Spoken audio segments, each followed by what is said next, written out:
Well, good morning, everybody. Glad you joined me. I'm actually recording this devotion in the morning, so I've got my coffee. I love my coffee, and the truth is, I hope there's coffee in heaven. I don't know what you want in heaven, but I want coffee and chicken and dumplings. Has nothing to do with today's devotion, just rambling thoughts from your preacher. All right, James chapter 3. James chapter 3 today.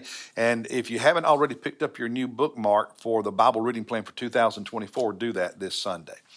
James chapter 3 is a powerful chapter. It's very convicting, and he speaks profoundly, if you will, in this chapter about the destructive power of words, of speech, of the tongue. Look at what he says in verses 5 and 6. Also, the tongue is a small part of the body, yet it boasts of great things. See how great a forest is set aflame by such a small fire. Do you know that one little match can burn down an entire forest? And this small thing called a tongue can speak just a few words and destroy a life. Verse 6, and the tongue is a fire, the very world of iniquity. The tongue is set among our members as that which defiles the entire body. Remember, Jesus said it's not what goes into a person that defiles them, but what comes out. In other words, what you eat doesn't defile you, but what comes out of you, what you do, the behavior that starts on the inside and then shows itself, that defiles you. And James is saying something similar. What comes out of you, the words that come out of you, if those words are evil, those words are wrong, then that defiles you as a person. He goes on to say, and sets on fire the course of our life and is set on fire by hell. Think about that. That a lot of the rhetoric in our culture today, it comes from the pits of hell. And as Christians, we have to be careful that we're not guilty of the same thing. Look at verses 8 and following. He said, no one can tame the tongue. It is a restless evil and full of deadly poison. With it we bless our Lord and Father, and with it we curse men who have been made in the likeness or the image of God. From the same mouth come both blessing and cursing. My brethren, these things ought not to be this way. Now, he's not talking about saying cuss words. He's talking about cursing individuals when we gossip about them, when we criticize them, when we belittle them, when we put them down, when we spread rumors, innuendos, and half-truths, when you curse somebody with your words. I mean, it's just powerful, powerful stuff. Now, I think today it's very common in our popular culture to use words in a destructive manner.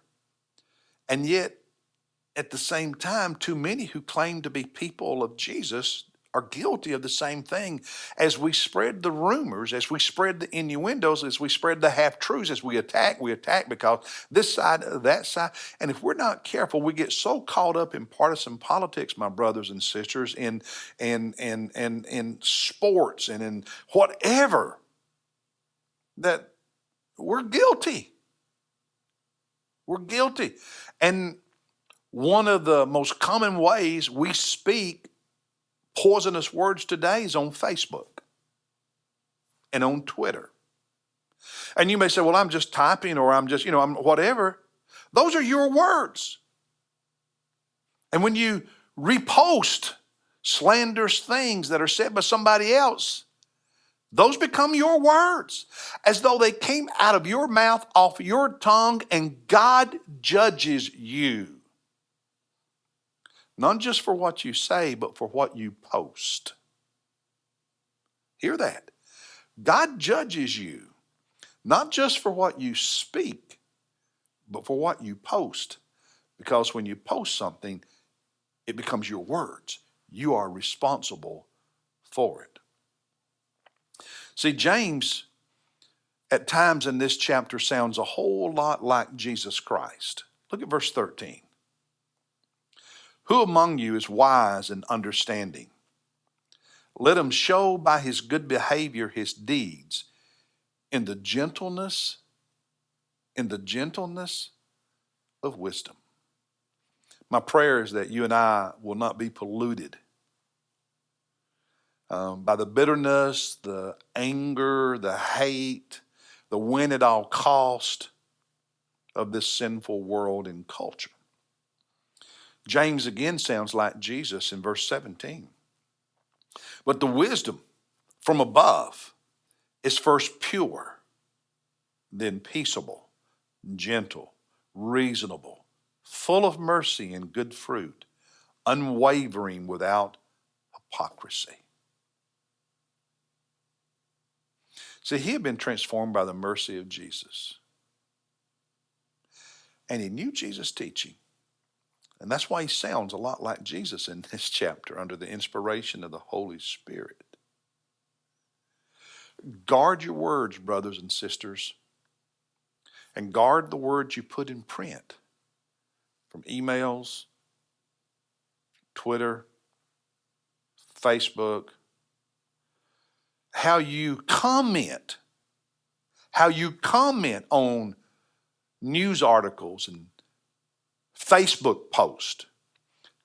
Jesus said, every idle word men speak, they will be held accountable for it. Guard your words, spoken and printed. Guard your mouth. Guard your words. Guard your post. Why? Because you love Jesus. That's why. I'll see you tomorrow.